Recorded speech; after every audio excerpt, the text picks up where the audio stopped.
Hello everyone, this is Siddharth Patel. Welcome to Magnet Brains. इस video में हम एक्टस रिया, mens rea, intention, motive इन सब के बारे में बात करेंगे। प्रीवियस वीडियो में हमने इंट्रोडक्शन टू क्रिमिनल लॉज जो हैं उसका एक ब्रीफ देखा था, एक पूरी अंडरस्टैंडिंग देखी थी और स्टेजेस ऑफ क्राइम वगैरह के बारे में डिस्कस किया था। उसमें हमने क्या देखा था? उसमें हमने देखा था कि क्राइम के 4 स्टेजेस होते हैं। वो 4 स्टेजेस कौन से होते हैं? पहला होता है इंटेंशन। इंटेंशन के पीछे पूरी मारामारी है। मारामारी इन द सेंस कि जो वकील जो रुपए ले रहा है कोर्ट में, वो इंटेंशन को प्रूव करने के लिए ही सबसे ज्यादा ले रहा है। इंटेंशन के पीछे ही कोर्ट में लड़ाई होती है। दूसरा होता है प्रिपरेशन, तीसरा होता है अटेम्प्ट, चौथा होता है कमीशन। ये चारों हमने स्टेजेस ऑफ क्राइम देखे, जिसमें कि मैंने बताया था इंटेंशन की इंपॉर्टेंस मैंने आपको बता दी है। लेकिन क्रिमिनल लाइबिलिटी कब होती है? क्रिमिनल लाइबिलिटी होती है इंटेंशन और प्रिपरेशन के बाद में। जब इंसान अटेम्प्ट पे पहुंचता है तब हम बोल सकते हैं कि इसने क्राइम किया है, तब हम जाके कोर्ट में प्रूव कर सकते हैं। ये चीज आपको समझ में आ गई। उसके बाद में मैंने आपको बताया था कि जब भी क्राइम कमिट होता है तो उसमें actus reus plus mens rea is equal to crime. ठीक है, मतलब कि आप कोई ऐसा एक्ट कर रहे हो, आप कोई ऐसा काम कर रहे हो जो कि अनलॉफुल हो, लेकिन उस एक्ट करने के बाद भी आपका दिमाग में भी वो होना चाहिए। इसका मैंने आपको एक एग्जांपल दिया था कि मान लो रेप के दौरान अगर वो लड़की किसी को मार देती है तो हम ये नहीं बोल सकते कि उसने क्राइम किया है। मतलब इन द सेंस कि उसने उस इंसान को मार दिया, उसकी मौत हो गई, लेकिन उसके मन में उसको मारना नहीं था। वो तो ये घटना घट रही थी, उसने तो सेल्फ डिफेंस में ये किया है। अब कोई इंसान सामने से जाके किसी का मर्डर कर दे तो उसके मन में पहले से था, लेकिन अगर आप अपने सेल्फ डिफेंस वगैरह में कर रहे हो तो हम उसे क्राइम में इंक्लूड नहीं करेंगे।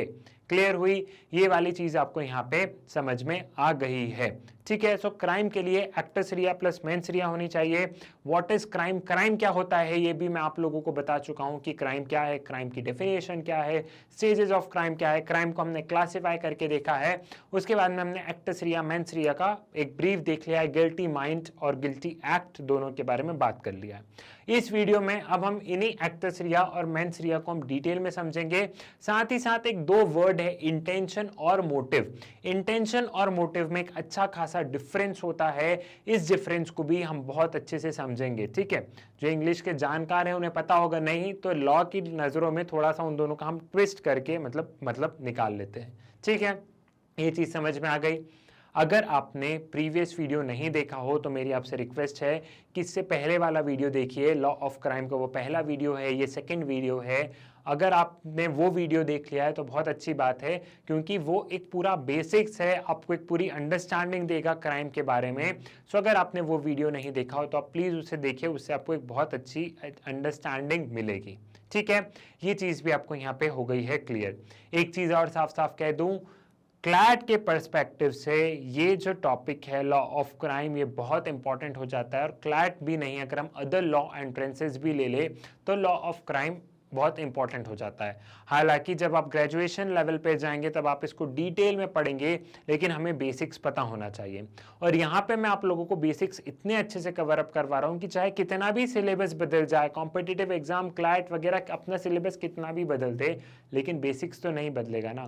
क्राइम क्या है ये तो कभी नहीं बदलेगा, आईपीसी क्या है, सीआरपीसी क्या है, ये कभी नहीं बदलेगा। सो ये वीडियोस आप लोगों के लिए इसलिए इंपॉर्टेंट है कि क्वेश्चन चाहे कैसा भी आए आपको कॉम्पिटिटिव के पर्सपेक्टिव में, चाहे क्लास 12th लेवल पे, यहाँ पे बेसिक्स बहुत अच्छे से कंप्लीट किए गए हैं। बहुत समय लेके मैंने आपको बेसिक्स कंप्लीट करवाए हैं। सो आप बहुत अच्छे से इन वीडियोस को देखिए, अच्छे से लिखिए, अपने नोट्स बनाइए। और ट्रस्ट में अगर आपने इन वीडियोस को बहुत ध्यान से देखा है सो आप जो दूसरे बच्चे हैं उनसे 4-5 मार्क्स की एज लेके जाएंगे। 4-5 मार्क्स बहुत होते हैं। ठीक है, 4-5 मार्क्स एक रैंक डिसाइड करते हैं। 4-5 मार्क्स से हमें कॉलेज मिल जाता है। इवन 1 मार्क्स भी इंपॉर्टेंट होता है। ठीक है, सो स्टार्ट करते हैं हमारे वीडियो का। आज का जो एजेंडा है वो है एक्टस रिया, mens rea, strict liability. Strict liability यहाँ पे भी है लॉ ऑफ टॉर्ट्स के अलावा। साथ ही साथ इंटेंशन और मोटिव में क्या डिफरेंस है, इन तमाम टॉपिक को हम इस वीडियो में डिस्कस करेंगे। Now what is actus reus? Now what is actus reus, हम इसको समझते हैं। What is actus reus? Actus reus का मैं ब्रीफ आपको दे चुका हूं, अब बारी है थोड़ा सा डिटेल एनालिसिस करने की।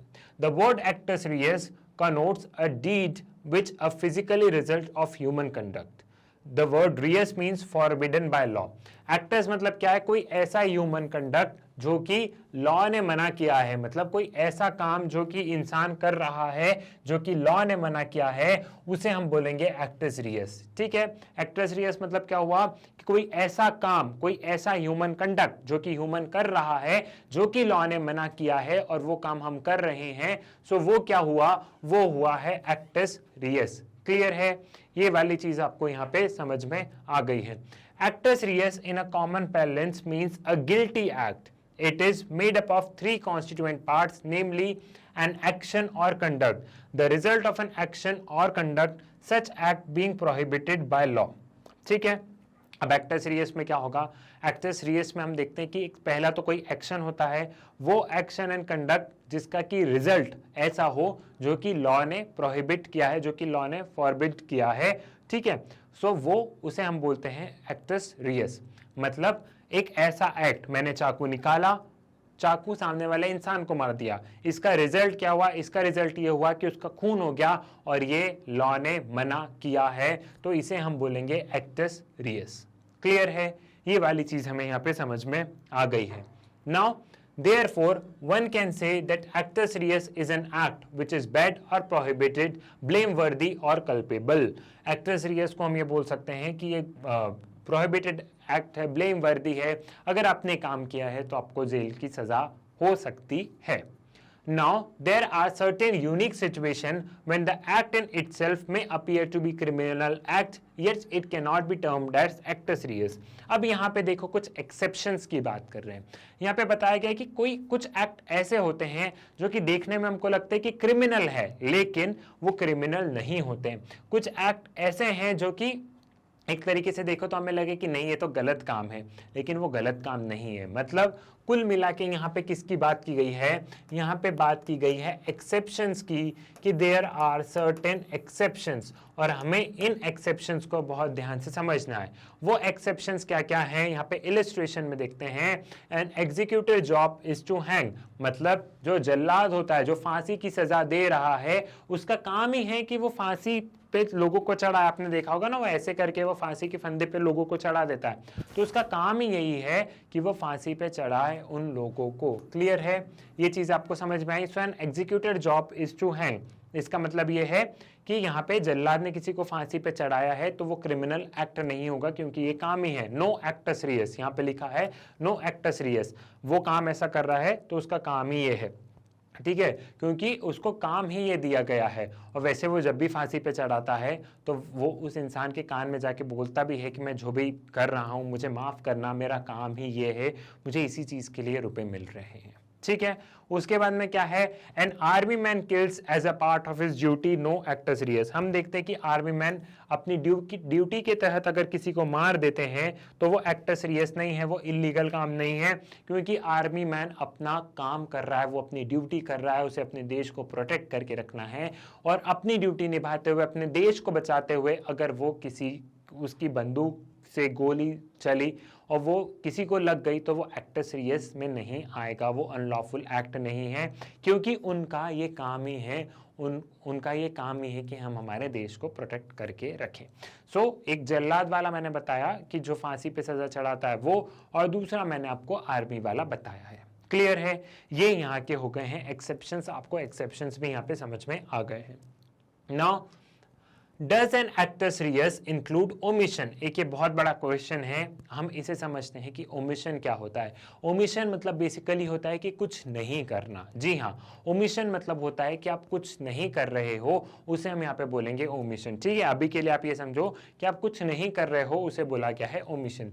सो does an act in actus reus include omission, मतलब क्या कोई कुछ नहीं करना भी अनलॉफुल हो सकता है क्या। बेसिकली इस सवाल को अगर मैं हिंदी में फ्रेम करूं तो इस सवाल का मतलब ये है कि कुछ नहीं करना भी ओमिशन हो सकता है क्या, इसे हम यहाँ पे समझते हैं। And omission is nothing but inaction or not doing something. देखो वही वाली बात है, and omission is nothing but an inaction or not doing something. Omission मतलब ये है कि कोई इंसान कुछ नहीं कर रहा है, नॉट डूइंग समथिंग है, उसे हम क्या बोलेंगे, उसे हम ओमिशन बोलेंगे। Section 32 of the Indian Penal Code (IPC) clarify that an act which may be considered as a crime include illegal omission. but mere moral omission of not doing something will not complete the requirement of actus reus. यहाँ पे जो article 32 of Indian Penal Code है वो क्या बता रहा है, वो कुछ इलीगल ओमिशंस बता रहा है कि अगर आप ये नहीं करते हो तो कहीं ना कहीं वो भी क्राइम की कैटेगरी में आता है, लेकिन उसमें भी एक्सेप्शन है, ठीक है। तो उस एक्सेप्शन को देखते हैं, फिर आपको ये ओमिशन वाला कॉन्सेप्ट समझ में आएगा। अभी हो सकता है आपको थोड़ा सा ऐसा लग रहा हो कि क्या खिचड़ी पक रही है, लेकिन 5 मिनट रुको, 5 मिनट में आपको ये चीजें यहाँ पे क्लियर हो जाएगी। इलस्ट्रेशन देखते हैं, इलस्ट्रेशन से चीजें क्लियर होंगी।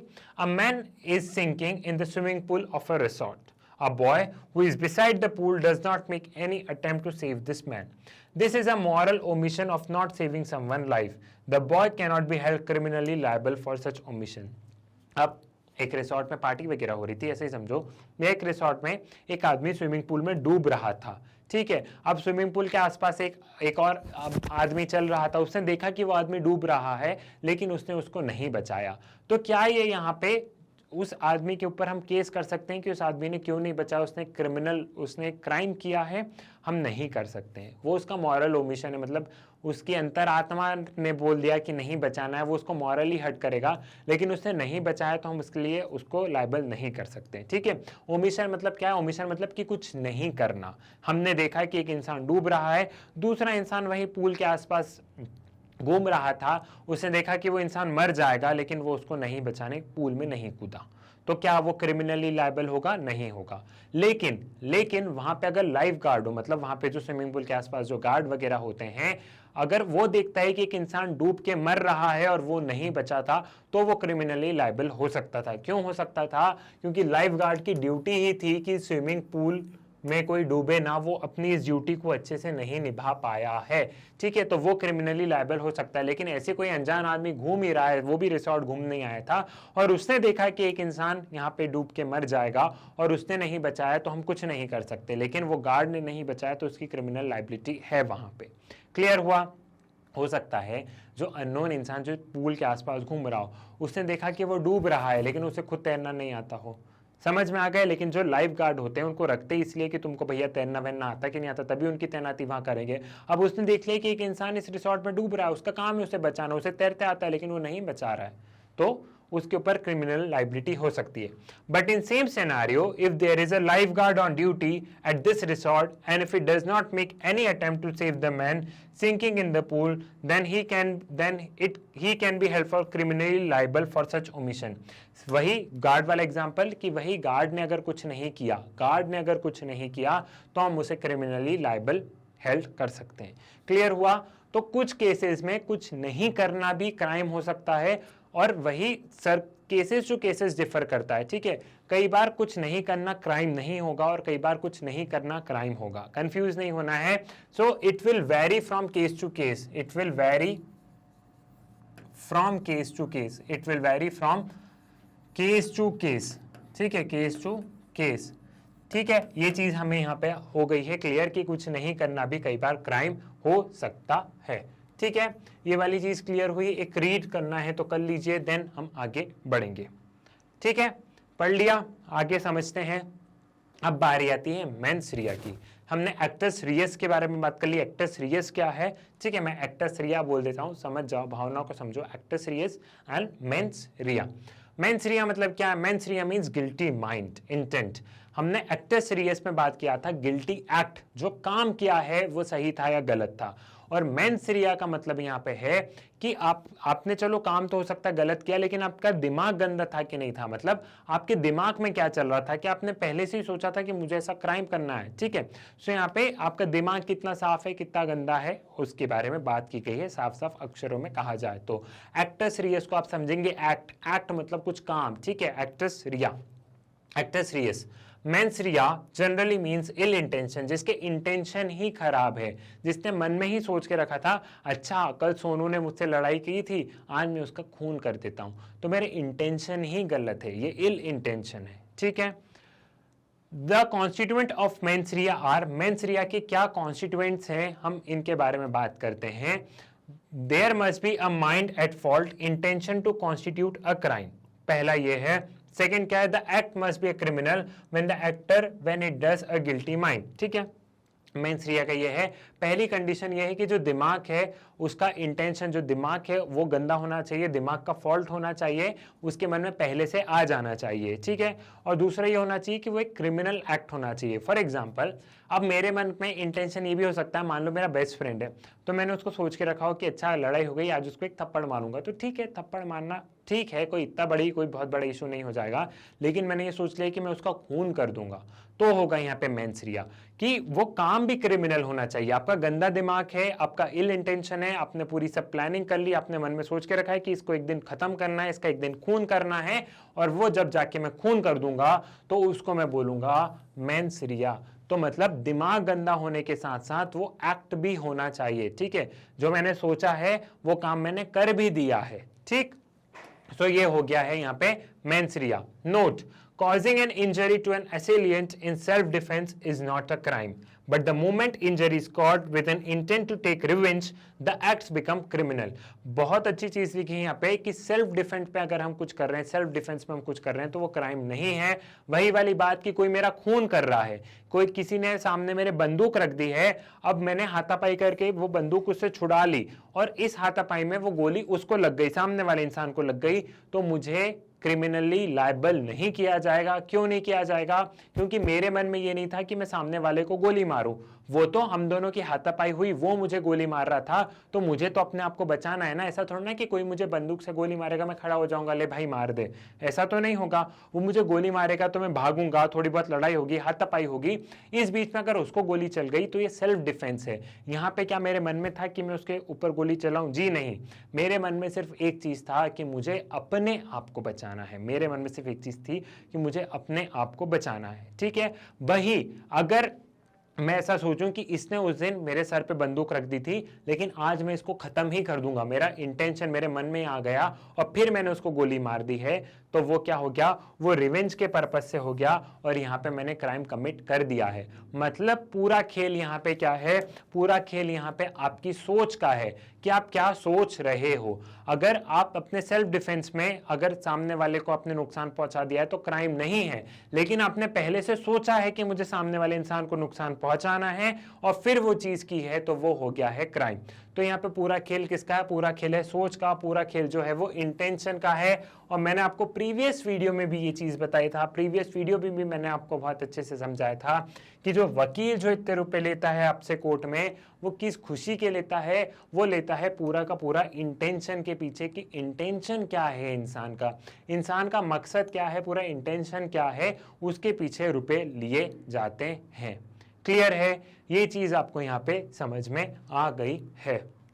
अब हम यहाँ पे बात करेंगे, therefore for any crime to exist the physical element of the crime needs to be complemented by the mental element। मतलब हमें क्राइम को अगर कोर्ट में प्रूफ करना है तो एक तो वो खून हुआ होगा, तभी कोर्ट में गए होंगे कि सामने वाले इंसान ने, सोनू ने मोनू को मार दिया, तो कोर्ट में चली गई मोनू की फैमिली। लेकिन यहाँ पे मोनू की फैमिली को ये प्रूफ करना पड़ेगा कि उसका इंटेंशन भी मानने को था, और यहाँ पे सोनू की फैमिली क्या करेगी कि नहीं नहीं, उसका मंशा ये नहीं थी, वो तो गलती से हो गया। तो यहाँ पे जो क्राइम हुआ है उस क्राइम के पीछे में मेंटल एलिमेंट को भी कोर्ट में प्रूफ करना पड़ेगा। कोर्ट में जो ये सब चलेगा, जो ड्रामा जो चलेगा, वो सारा जो ड्रामा होगा वो पूरा मेंटल एलिमेंट का ही होगा। क्लियर है? ये वाली चीज आपको यहाँ पे समझ में आ गई है। The concept of mens rea evolved in England during 17th century. During this period, judges began to hold that an act alone could not create, यहाँ पे वर्ड है not creates criminal liability unless it was accompanied by the state of mind। ये जो mains रिया का जो concept है, ये 17th century में इंग्लैंड में इवॉल्व हुआ है, और वहां के जज ने बोला कि यहाँ पे सिर्फ घटना ही क्राइम नहीं है, घटना जो घट रही है वही क्राइम नहीं है, अनलेस उसके दिमाग में ना हो कि मुझे ऐसा करना है। पहले क्या होता था कि खून कर दिया तो उसको सजा मिल जाती थी। मान लो कि किसी ने अपने सेल्फ डिफेंस में, एक रेप की घटना में एक वो महिला ने सामने वाले का खून कर दिया, तो उसको क्राइम मान लेते थे। भैया उसको क्राइम मत मानो, उसने तो अपने सेल्फ डिफेंस में किया है। इसलिए कॉन्सेप्ट इवॉल्व हुआ, मेंस रिया का कॉन्सेप्ट इवॉल्व हुआ कि हमें इंसान की मंशा, हमें इंसान के इंटेंशन को देखना होगा कि उसका इंटेंशन कैसा है। तो सजा सुनाते समय ये इंटेंशन को देखा जाता है। और मैंने आपको प्रीवियस लेक्चर में भी बताया था कि जो भी सजाएं लिखी होती है एक्ट वगैरह में वो ऐसे लिखी होती है अप टू 10 ईयर्स या फिर लाइफ इम्प्रिजनमेंट, ऐसी चीजें लिखी होती है। तो ये वर्ड अप टू क्यों है या अप टू लाइफ इम्प्रिजनमेंट क्यों है? ये अप टू इसलिए है क्योंकि यहाँ पे जज का डिस्क्रिशन है। जज देख लेते कि सामने वाले का इंटेंशन सही था यार, सामने वाले का इंटेंशन खराब नहीं था, तो भले ही वहां पे लिखा हो अप टू 10 ईयर्स, वहां पे है कि 10 साल तक दे सकते हैं, तो जज ने देखा कि भैया इसका इंटेंशन सही था, कुछ इसने गलत नहीं किया, इसको चलो 2 महीने की सजा देते हैं, ठीक है। इसलिए ये लॉज में ये सारी चीजें लिखी होती है। क्लियर हुई? ये वाली चीज आपको यहाँ पे समझ में आ गई है कि ये सारी कि यहाँ पे ये पूरा सिस्टम क्या, ये पूरा फंडा क्या है, ठीक है। आगे देखते हैं, in India the word mens rea as such is not defined in the Indian Penal Code, but it essence is reflected in almost all provision of the code. For framing a charge of an offense under IPC, the traditional rule existence of mens rea is to be followed. This means that it is reiterated by the Supreme Court of India in the Maharashtra versus Mayor Hans George case. It was held that this case, that mens rea by necessary implication can be excluded from a statute only when it is absolutely clear that the implementation of the object of the statute will otherwise be defeated, and its exclusion enable put under the strict liability by the act or omission to assist the performance of the law. अब जरा समझ लेते हैं कि मैंने क्या बताया है। यहाँ पे ये बताया गया है कि इंडिया में जो भारत है वहां पे ये जो मेंस रिया है इसका कहीं भी लिखा नहीं है कि जब भी क्राइम होगा तो उसका इंटेंशन चेक किया जाएगा, कहीं भी लिखा नहीं है। इंडियन पीनल कोड में नहीं लिखी गई है ये सारी चीजें। इंडियन पीनल कोड अगर किसी को नहीं पता क्या है तो कमिंग वीडियोस में मैं आपको बताऊंगा, आने वाले 2-3 वीडियोस में आपको पता चल जाएगा कि इंडियन पीनल कोड क्या है और CRPC क्या है। मैं आपको ये कमिंग वीडियोस में बता दूंगा। यहाँ पे क्या बताया गया है, मेंस रिया कहीं पे लिखा नहीं है, IPC वगैरह में कहीं नहीं लिखा गया है मेंस रिया क्या है। यहाँ पे बस ये है, लेकिन तो भी जब भी चार्जेस वगैरह फ्रेम होते हैं तो मेंस रिया का ध्यान रखते हैं कि उसका इंटेंशन क्या है, वो चीजें होती है। ऑल्दो कहीं नहीं लिखा गया है, लेकिन ये कॉन्सेप्ट इवॉल्व हुआ है कि उसके पीछे का मकसद क्या है, वो मकसद तो हमें जानना होगा। लेकिन यहाँ पे देखो कुछ एक्सेप्शंस हैं जिसे हम स्ट्रिक्ट लायबिलिटी बोलते हैं, उसको हमें समझना होगा।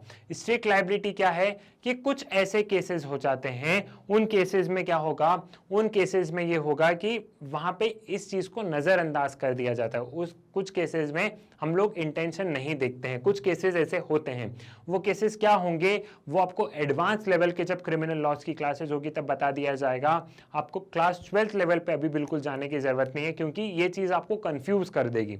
जब मैं आपको एक पूरा फ्लो में पढ़ा रहा हूं तो मैं आपको एक पूरी बैकग्राउंड पे एक पूरी स्टोरी बना के बता रहा हूं। ये आपका बेसिक लेवल है, बेसिक लेवल के लिए इतना काफी है। स्ट्रिक्ट लायबिलिटी में आप बस अभी इतना समझें कि स्ट्रिक्ट लायबिलिटी में कुछ केसेस ऐसे होते हैं जहां पे हम इंटेंशन को कंसिडर नहीं करेंगे।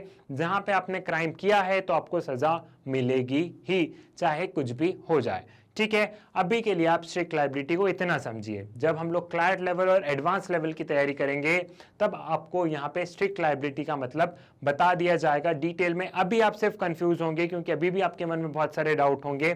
सो इसके लिए आप क्लास 12th लेवल के लिए सिर्फ इतना ध्यान रखेंगे, आपका काम हो जाएगा, ये मेरी गारंटी है। क्लास 12th लेवल के लिए इतना हो जाएगा, और एडवांस लेवल में हमें बहुत सारी चीजें और करनी होगी, तब मैं आपको और चीजें यहाँ पे ऐड करते जाऊंगा। क्लियर है? ये चीज यहाँ पे समझ में आ गई है। अब यहाँ पे सबसे इंपॉर्टेंट टॉपिक आ जाता है। वो टॉपिक क्या है? वो टॉपिक है difference between intention and motive. ये दोनों वर्ड हमें अधिकतर लगते हैं कि ये दोनों वर्ड सेम होंगे, इंटेंशन भी यही होगा, मोटिव भी यही होगा, इन दोनों का एक ही मतलब होगा, लेकिन ऐसा नहीं है। इन दोनों वर्ड में बहुत बड़ा डिफरेंस है। इस डिफरेंस को हम समझने की कोशिश करते हैं। ऑल्दो आपको इंटेंशन का मतलब पता है, लेकिन एक पहले तो भी हम इंटेंशन को देखेंगे, फिर उसके बाद में हम मोटिव को समझेंगे। As we have seen, intention or mental element is one of the foremost requirement in order to make someone liable for a crime.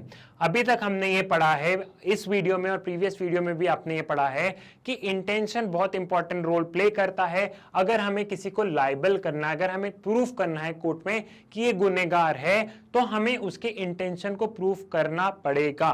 So intention का रोल यहाँ पे सबसे बड़ा हो जाता है, ठीक है। As we have seen, intention और mental element is one of the foremost requirement in order to make someone liable for a crime. यहाँ पे ये एक फॉरमोस्ट ऑब्जेक्टिव हो जाता है इंटेंशन को, अगर हमें क्राइम को प्रूव करना है तो।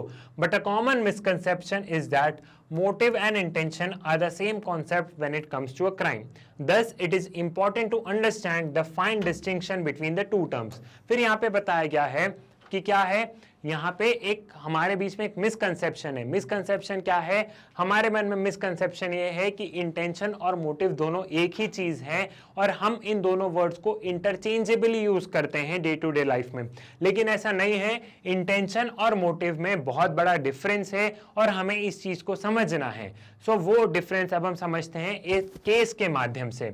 इस केस में क्या बताया गया है? इस केस में ये बताया गया है कि the women in sheer destitution and impoverishment attempted to kill herself, failing in all the ways to arrange for food for her starving children. But since she knowingly, that is mens rea, did a prohibitive act of attempting suicide, that is actus reus, she was held guilty by the court. अब यहाँ पे क्या होता है कि एक महिला suicide करती है। क्यों करती है वो सुसाइड? वो इसलिए करती है क्योंकि वो अपने बच्चों को खाना नहीं खिला पा रही थी, जो उसके बच्चे भूख से मर रहे थे। और एक माँ को वैसे भी वो अपने बच्चे को ऐसे भूख से मरते हुए देखेगी तो उसको कैसे लगेगा, तो उसने अपने सुसाइड करती है वो। तो सुसाइड एक क्राइम है। तो यहाँ पे उसने इंटेंशनली सुसाइड किया। इंटेंशनली ना, उसको पता है देखो क्राइम है, फिर भी वो सुसाइड कर रही है। तो मेंस रिया और एक्टस रिया दोनों से प्रूफ हो रहा है कि वो गिल्टी है, तो कोर्ट उसको सजा देगी। अभी के लिए बस आप ये केस थोड़ा सा बस ध्यान रख लो, जो मैंने स्टोरी बताई इसको ध्यान रख लो। इसको मैं इंटेंशन और मोटिव दोनों पे आऊंगा कि इसमें मोटिव क्या था और इंटेंशन क्या था, वो मैं 5 मिनट में आऊंगा। फिलहाल वो केस यहाँ पे तो मैंने इसको आपको यहीं पे समझा दिया है। The meaning of doing an act intentionally in criminal law means something that is done willfully and not accidentally or mistakenly. ठीक है, कोई भी काम इंटेंशनली अगर आप कर रहे हो तो मतलब आप अपनी इच्छा से कर रहे हो, आपको उसके कॉन्सिक्वेंसेस पता है, आप willfully वो काम कर रहे हो। ठीक है, The person doing the act is well aware of the consequences or the outcome of his action or omission. अब जो इंसान वो जो काम कर रहा है वो well aware है कि उसके क्या क्या consequences होंगे। ठीक है, वो well aware है उसके consequences, जो भी वो action कर रहा है या जो वो action नहीं कर रहा है। एक omission वाला भी बताया था मैंने, जो नहीं कर रहा है उसके भी वो consequences से well aware है। That is all what is required for affixing criminal liability. और क्रिमिनल लाइबिलिटी प्रूफ करने के लिए यही चीज चाहिए होती है। ठीक है, यही सारी चीजें बताना होता है कि वो इंटेंशनली किया, विलफुली किया, नहीं किया, क्या हुआ, यही जरूरी होता है। It does not matter, as we say in ordinary language, whether an act was good intent or bad intent. If an act is prohibited, actus reus is done willfully, knowingly or with the awareness of resulting consequences, then same cause the liability in criminal law. अब यहाँ पे बताया गया है कि हम ये चीज का ध्यान रखते हैं कि जब भी कोई काम कर रहे हैं तो उस इंसान को उसके कॉन्सिक्वेंसेस पता है कि नहीं पता। फॉर एग्जाम्पल, मैं किसी को चाकू मार रहा हूं तो मैं विलफुली कर रहा हूं। अगर मैं अपनी इच्छा से कर रहा हूं और मुझे मेरे कॉन्सिक्वेंसेस पता है तो उसका भुगतान मुझे भरना पड़ेगा जब कोर्ट में ये चीज होगी। और वकील यही सारी चीजें प्रूफ करता है। वकील का काम क्या है? वो यही सारी तो चीजें प्रूफ करता है कि उसको पता था, नहीं पता था। वकील जो क्रॉस क्वेश्चनिंग होता है ना, उसमें वो यही सारी चीजें प्रूफ कर देता है। ठीक है, ये वाली चीज भी हमें यहाँ पे क्लियर हुई। Motive, on the other hand, is an ulterior objective behind doing an act. It is a driving force behind the intention or commission of an act. The criminal law does not account for motive in affixing the criminal liability or determining the criminal culpability. अब यहाँ पे मैं एक figure से आपको समझाऊंगा। Figure से मतलब ये है, मोटिव ये है, ये जो इतना जो बड़ा है ना, ये वाला जो है ना, ये क्या है? ये हो गया है मोटिव। ये क्या है? मोटिव। मोटिव बहुत बड़ा होता है और जो इंटेंशन होता है, इंटेंशन बहुत छोटा होता है। छोटा इन द सेंस इस मोटिव का एक छोटा सा पार्ट है, इस मोटिव का एक छोटा सा पार्ट है। वो क्या है? वो है इंटेंशन। वो है इंटेंशन। इस मोटिव का जो छोटा सा पार्ट है वो है इंटेंशन। ठीक है। अब यहाँ पे हम वही महिला का एग्जाम्पल लेते हैं जो मैंने आपको केस बताया था। एक औरत सुसाइड कर रही थी, क्यों? कि उसके बच्चे भूख से मर रहे थे, वो उनको खाना नहीं खिला पा रही थी, तो उसने सोचा ऐसा जीवन जी के क्या करना। ठीक है, तो उसने जो सुसाइड किया, वो उसके इंटेंशन था, उसको पता था कि मैं सुसाइड करूंगी तो ये कॉन्सिक्वेंसेस है, तो उसने सुसाइड किया। लेकिन उसका मोटिव क्या था? उसका मोटिव था कि मेरे बच्चे भूख से मर रहे हैं, इसलिए मैं सुसाइड कर लेती हूँ। ठीक है, इसलिए मैं सुसाइड कर लेती हूं। तो जो मोटिव है ना, आप ये समझो कि इंटेंशन एक बहुत छोटा सा पार्ट है, जो मोटिव है एक वो बहुत बड़ा पार्ट है, एक बहुत बड़ी चीज है मोटिव। ठीक है, मोटिव मदद करता है पुलिस को इंटेंशन तक पहुंचने के लिए। मैं फिर से रिपीट करूंगा, मोटिव मदद करता है पुलिस को इंटेंशन तक पहुंचने के लिए। उस महिला का इंटेंशन था सुसाइड करना, ये उसका इंटेंशन था और उसने सुसाइड किया। उसने सुसाइड क्यों किया, उसके लिए वो उसके मोटिव को देखेंगे। एक बार उसका मोटिव पता चल गया कि उसका मोटिव ये था, ये उसका इंटेंशन था और उसने ऐसे सुसाइड किया। ठीक है, समझ में आ गया? तो आप ये समझो कि मोटिव जो है वो एक बड़ा ऑब्जेक्टिव है, मोटिव एक बहुत बड़ी कहानी है, और इस मोटिव का एक छोटा सा एक सब पार्ट है इंटेंशन। इस मोटिव का एक छोटा सा पार्ट है, दैट इज इंटेंशन। क्लियर हुआ? ये चीज आपको यहां पे समझ में आ गई है। ठीक है, the criminal law does not take into account motive in affixing criminal liability or determining criminal culpability. This is the reason why criminal law does not care whether one has stolen a loaf or a bread to feed a starving person or stolen medicine to save someone's life, as long as it is prohibited act knowingly. अब जो यहाँ पे होता है, जो court में जब cases चलते हैं, तो कोर्ट में मैंने बताया था कि जो वकील जो लड़ाई करता है वो किस बेसिस पे लड़ाई करता है? वकील पूरा इंटेंशन की खेल के लिए लड़ाई करता है। जो भी कोर्ट में जो लंबे लंबे जो वकील जो रुपए ले रहे हैं वो इंटेंशन के लिए ले रहे हैं। हमारा इंडियन कोर्ट्स, हमारे जो कोर्ट होते हैं वो इंटेंशन के बेसिस पे काम कर रहे हैं, वो मोटिव नहीं देखते हैं, वो इंटेंशन देखते हैं। एग्जाम्पल समझते हैं।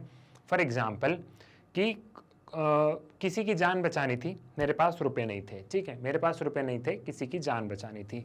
अब मुझे पता है कि मैं उस इंसान के उस दवाई की दुकान से दवाई चोरी करूंगा तो क्या होगा, तो मुझे सजा हो सकती है, लेकिन मुझे चोरी करना है क्योंकि मुझे उसकी जान बचानी है। ठीक है, सो यहाँ पे मेरा इंटेंशन क्या है? मेरा इंटेंशन है चोरी करना। मुझे मेरे सारे कॉन्सिक्वेंसेस पता है, मुझे कॉन्सिक्वेंसेस पता है, तो इंटेंशन एक छोटा है। और उसका मोटिव क्या है? मैंने चोरी क्यों की? क्योंकि मुझे जान बचानी है। तो जान बचाना हो गया मोटिव, कि मुझे सामने वाले इंसान की जान बचानी है, लेकिन मेरा इंटेंशन ये था कि मैं चोरी करके उसकी जान बचाऊंगा। तो आपने देखा कि मोटिव कितना बड़ा और इंटेंशन कितना छोटा है। अब मान लो मैंने चोरी की, भले ही मेरा मोटिव अच्छा था, लेकिन फिर भी मुझे सजा मिलेगी क्योंकि मेरा इंटेंशन था चोरी करने का। मैंने पहले ही मन बना लिया था कि मुझे चोरी करना है। तो भले ही मेरा मोटिव कितना भी अच्छा हो, लेकिन मेरा इंटेंशन वैसा था कि मुझे चोरी करना है, तो मुझे सजा मिलेगी। इसलिए यह कहा गया है कि कोर्ट मोटिव नहीं देखता है, कोर्ट इंटेंशन को देखता है। जब भी जजमेंट दिए जाते हैं तो इंटेंशन को देखा जाता है, मोटिव के बारे में बात नहीं की जाती है, मोटिव के बारे में कुछ बात नहीं होती है। क्लियर हुई? ये चीज आपको समझ में आया? अब फिर से मैं एक चीज बताता हूं। अब जैसे इसी एग्जाम्पल को लेते हैं कि मैंने किसी की जान बचाई, लेकिन दवाई चुरा के बचाई। तो जब कोर्ट में जब केस चलेगा तो मैं बताऊंगा कि हाँ, मुझे पता था कि दवाई चुराने से मेरे ऊपर ये होगा, लेकिन जज साहब मैं क्या करता, मुझे उसकी जान बचानी थी। तो ऐसी बात नहीं है। देखो, अभी एक तरफ तो मैंने बोला कि कोर्ट मोटिव पे ध्यान नहीं देता, लेकिन वो जजमेंट देते टाइम कहीं ना कहीं जज के जो सबकॉन्शियस माइंड होता है, जो जज का जो सबकॉन्शियस माइंड होता है, उसमें कहीं ना कहीं मोटिव रहता है। तो हो सकता है अगर मेरा मोटिव उनको सही लगे तो वो थोड़ी सी कम सजा दे, लेकिन सजा जरूर देंगे। ठीक है, सजा तो जरूर मिलेगी, लेकिन अगर उन्हें लग जाए कि अब ठीक है बेचारा मजबूर था, क्या कर सकते, तो हो सकता है कम सजा दे। तो ये बोलने की बात होती है। मतलब देखा जाए तो इंटेंशन मैटर करता है, लेकिन मोटिव जो होता है वो थोड़ा सा हल्का सा मैटर करता है। इसलिए हम लोग बुक्स में बोल देते हैं कि इंटेंशन ही ध्यान रखा जाएगा जजमेंट देते टाइम, मोटिव ध्यान नहीं रखा जाएगा। क्लियर है? ये वाली चीज आपको यहाँ पे समझ में आ गई। आपको आई होप ये वाली चीज समझ में आ गई होगी कि एक्टस रिया क्या है, मेंस रिया क्या है, ठीक है, एक्टस रियस क्या है, मेंस रियस क्या है। उसके बाद में ये जो मैंने आपको जो डिस्टिंक्शन का बताया है, क्या डिस्टिंक्शन का बताया है, मोटिव और इंटेंशन का जो डिफरेंस है, ये बहुत ही इंपॉर्टेंट है। ये भी आपको यहाँ पे समझ में आ गया होगा कि इनमें क्या डिफरेंस है। साथ ही साथ जो स्ट्रिक्ट लायबिलिटी का जो मैंने आपको बताया था वो भी समझ में आ गया होगा। अब हम नेक्स्ट वीडियो में बात करेंगे कुछ आईपीसी, सीआरपीसी, इन सारी चीज़ों की बात करेंगे और कि क्रिमिनल लॉज के ऑब्जेक्टिव्स क्या हैं।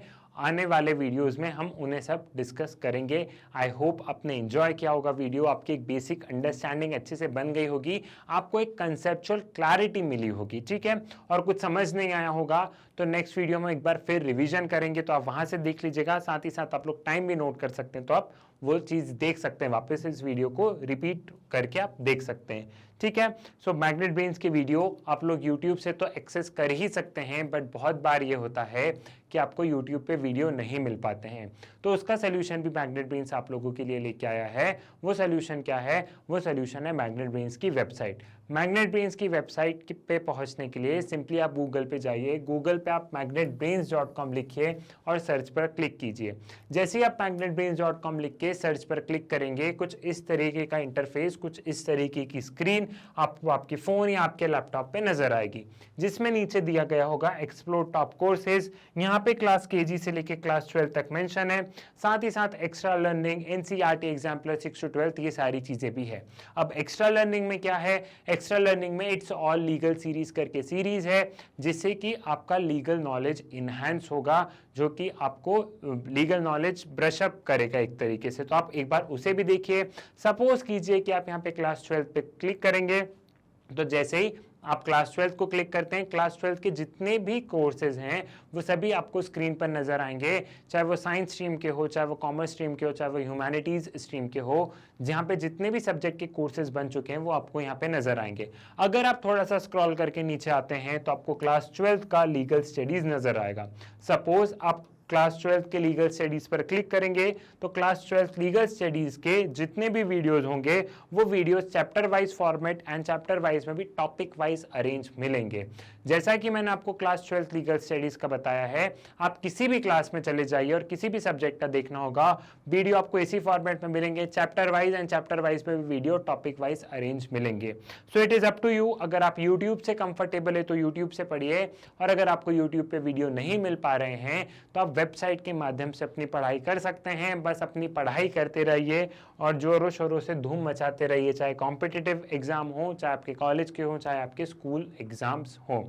मैग्नेट ब्रेन्स एक ऐसा चैनल है जहाँ पे क्लास केजी टू लेके क्लास 12 तक सभी सब्जेक्ट्स पढ़ाए जाते हैं, और यहाँ पे जितने भी वीडियोस हैं वो बिल्कुल फ्री ऑफ कॉस्ट अवेलेबल हैं। सो आप लोग ज़्यादा से ज़्यादा वीडियोस को शेयर कीजिए, मैग्नेट ब्रेन्स के बारे में बताइए, अपने फ्रेंड्स को बताइए, अपने स्कूल में बताइए, कॉलेजेस में बताइए, ट्यूशन्स में बताइए। साथ ही साथ वीडियो को लाइक कीजिए, चैनल को सब्सक्राइब कीजिए। मुलाकात होगी आपसे नेक्स्ट वीडियो में, इसी टॉपिक को कंटिन्यू करेंगे। तब तक के लिए धन्यवाद।